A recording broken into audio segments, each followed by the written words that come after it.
Hello viewers, আসসালামু আলাইকুম। আপনাদের ফেসবুকে যে পেজে আসলে বা ফেসবুক প্রোফাইলে আসলে দেখবেন যে আপনাদের আলহামদুলিল্লাহ। প্রতিটা ভিডিও এরকমভাবে অটোমেটিক চলতেছে।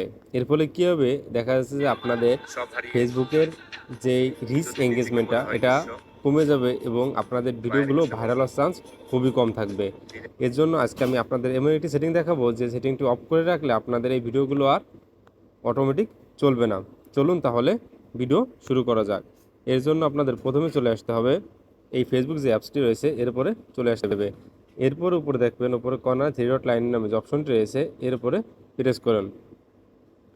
প্রেস করার পর একটু স্ক্রল ডাউন করলে দেখতে পারবেন সেটিং অ্যান্ড প্রাইভেসিটি নামে যে অপশনটি রয়েছে এর উপরে প্রেস করুন। প্রেস করার পর এরপরে দেখবেন সেটিং নামে একটি অপশন রয়েছে। এই সেটিংয়ের উপরে প্রেস করুন। প্রেস করার পর এমন একটি ইন্টারফেস শো করবে এবং একটু নিচে স্ক্রল ডাউন করলে দেখতে পাবেন মিডিয়া নামে যে একটি অপশন রয়েছে এর উপরে প্রেস করুন। প্রেস করলে নিচে আসলে দেখতে পারবেন যে নেভার অটোপ্লে ভিডিও,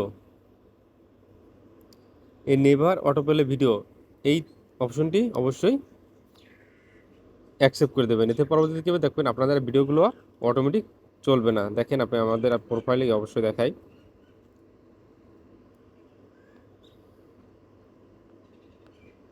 দেখেন ভিডিওগুলো কিন্তু এখন আর চলতেছে না।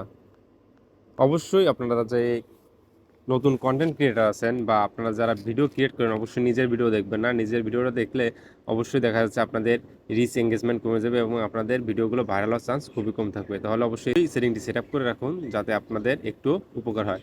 আর যদি এই ভিডিও দেখে একটু উপকার হয় থাকে অবশ্যই চ্যানেলটি সাবস্ক্রাইব করবেন এবং পাশে থাকা বেল বাটনটি অবশ্যই প্রেস করে রাখবেন যাতে পরবর্তীতে কোনো নতুন ভিডিও ছাড়লে সবার আগে পৌঁছে যায় আপনার কাছে।